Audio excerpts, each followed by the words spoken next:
Assalamualaikum. Di Pegunungan Bon, sisa-sisa reruntuhan peninggalan zaman kuno akan segera dibuka. Semua warga, RW, RT, semua pada kumpul untuk memasuki reruntuhan zaman kuno.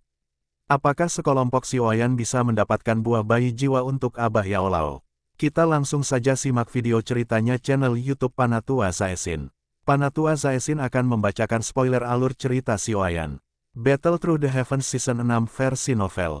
Pertempuran melalui surga, chapter 1241, musuh muncul bersama.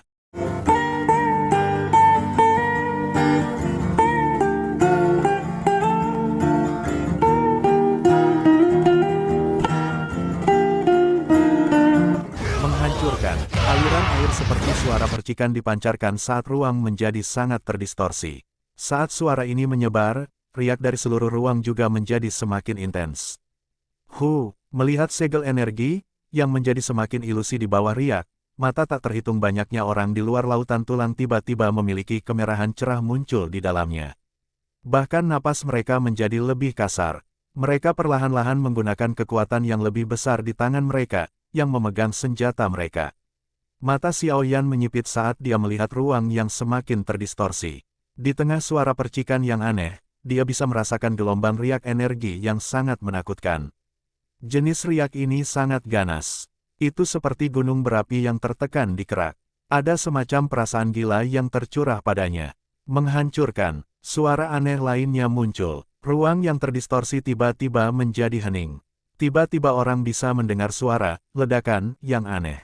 Ruang terdistorsi sebenarnya diledakkan menjadi fragmen spasial yang tak terhitung jumlahnya dengan suara dentang muncul seperti kaca yang rapuh.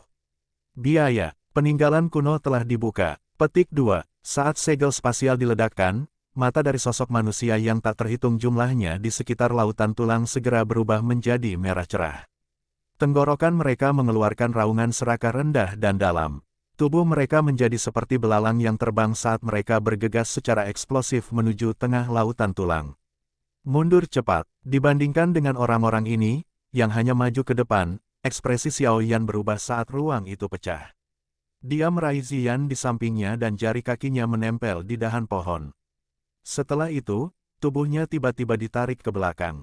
Dokter peri kecil dan yang lainnya juga bereaksi dengan cepat.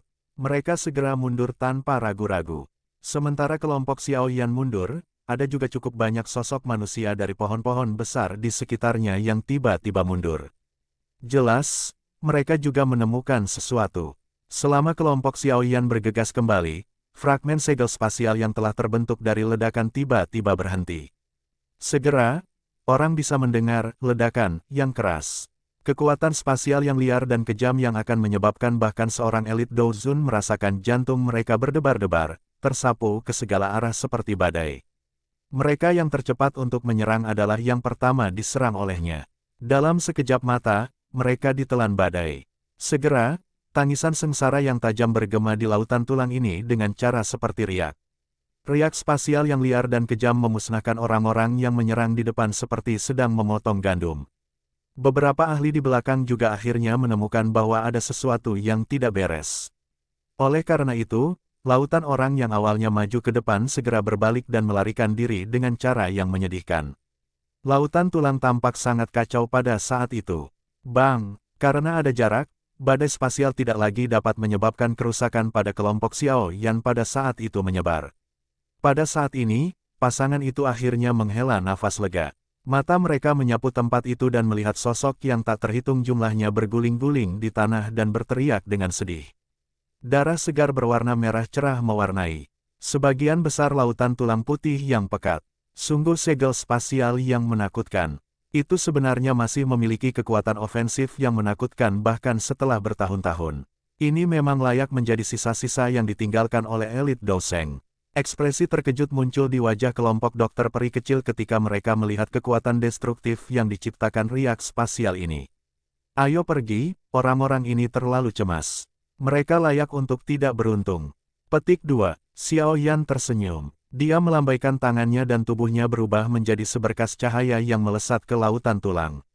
Pada saat yang sama, banyak ahli, yang telah berhasil menghindari riak spasial sebelumnya, juga menggerakkan tubuh mereka, berubah menjadi banyak sosok buram yang mengalir ke lautan tulang. Lautan tulang sangat luas. Hanya setelah kelompok Xiaoyan bergegas masuk, mereka menemukan bahwa ada puncak gunung yang menjulang tinggi seperti kontur besar yang samar-samar hadir di dalam lautan tulang. Melihat dari kejauhan, seolah-olah ada binatang buas purba yang merayap di bawah lautan tulang, menyebabkan hati seseorang merasa terkejut. Kecepatan terbang kelompok Xiaoyan tanpa sadar sangat melambat saat melihat kontur besar. Dari badai spasial sebelumnya, mereka mengerti bahwa tempat ini bukanlah tempat yang bersahabat. Jika mereka tidak berhati-hati, mungkin saja mereka kehilangan nyawa di tempat ini. Mengikuti pendekatan bertahap mereka, kabut putih yang tergantung di lautan tulang juga secara bertahap menjadi lebih tipis. Benda besar itu juga akhirnya muncul di depan pandangan kelompok Xiaoyan. Itu adalah aula yang besar. Itu adalah aula besar 10.000 kaki yang tampak seperti gunung kecil. Dibandingkan dengan aula besar semacam ini, aula cabang aula jiwa yang dilihat Xiaoyan terakhir kali menjadi sangat kecil. Perasaan kecil tiba-tiba akan terbentuk ketika seseorang melihat benda besar yang berdiri di tempat ini. Aula besar itu berwarna merah cerah. Melihat dari kejauhan, tampak seolah-olah ada api yang membubung darinya, tampak sangat mencolok di tengah lautan tulang putih yang padat ini. Para ahli di sekitarnya juga sama-sama linglung karena luasnya aula besar berwarna merah cerah ini. Lama kemudian sebelum mereka pulih, mereka saling memandang dan melihat beberapa ekspresi terguncang di mata satu sama lain. Itu memang layak menjadi tempat yang ditinggalkan oleh Doseng. Kemegahan ini memang cukup agung dan perkasa. Swoosh swoosh. Banyak sosok secara bertahap mengurangi kecepatan mereka sebelum berhenti 100 meter dari aula besar berwarna merah cerah. Aula besar tampak lebih besar ketika berdiri di tempat ini. Sekilas, bagian atas aula tampak mencapai awan. Tidak heran itu harus ditutup dengan segel spasial. Aula seluas itu akan menjadi keberadaan yang mencolok dimanapun ia ditempatkan.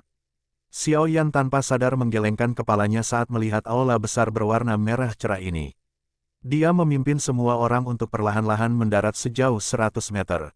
Elit Doseng dari zaman kuno itu benar-benar akan membangun sisa-sisa yang begitu besar.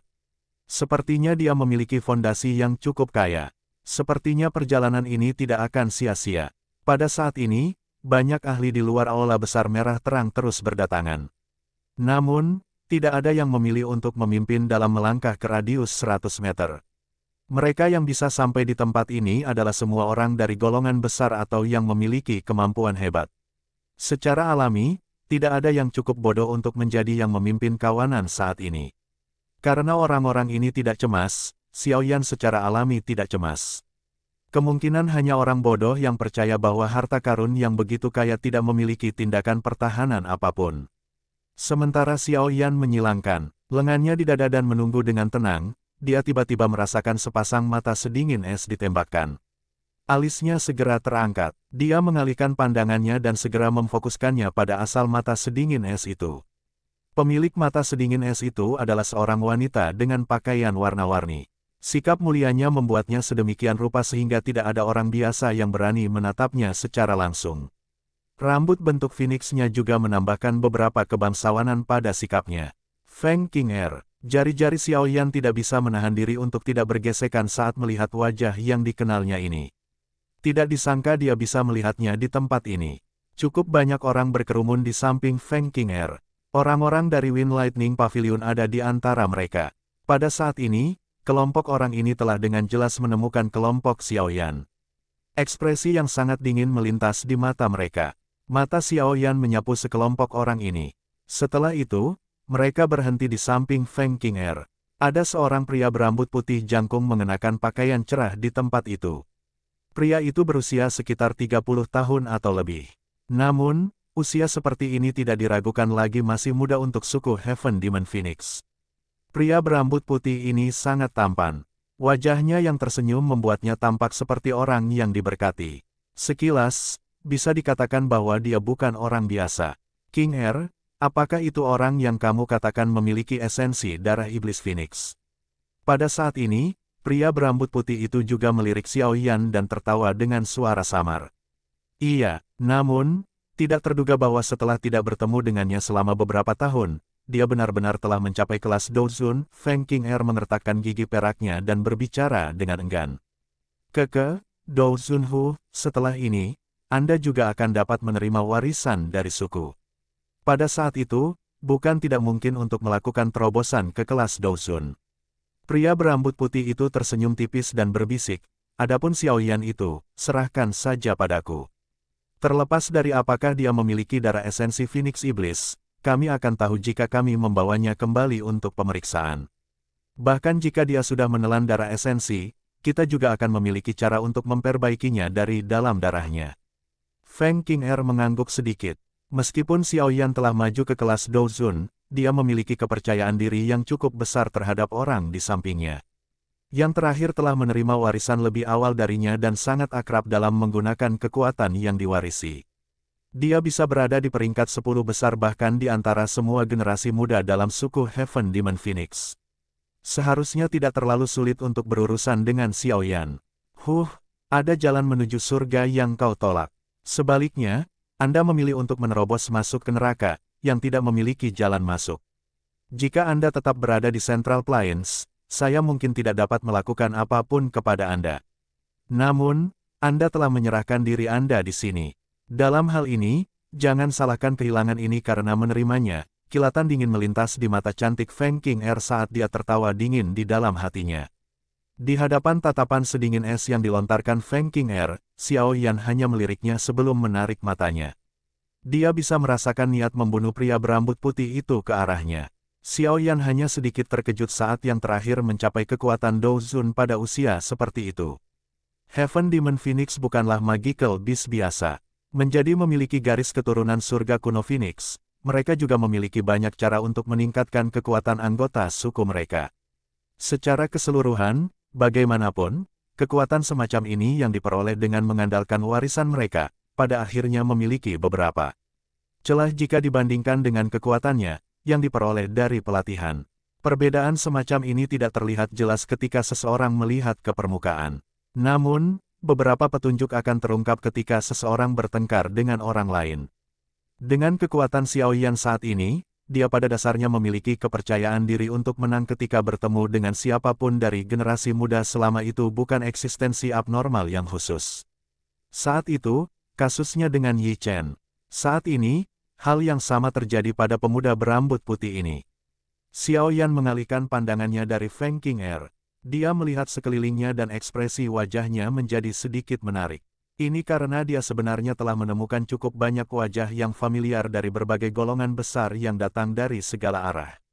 Selain itu, ada cukup banyak di antara mereka yang memiliki permusuhan besar dengan Xiaoyan. Paviliun Petir Angin, suku Phoenix Iblis Surga, Lembah Sungai Es, Sekte Xuan yang mendalam. Mata Xiaoyan menyapu faksi-faksi ini dengan permusuhan terhadapnya. Dalam sekejap, dia tanpa sadar menggelengkan kepalanya dan menghela nafas. Kali ini, dia benar-benar memasuki sarang serigala.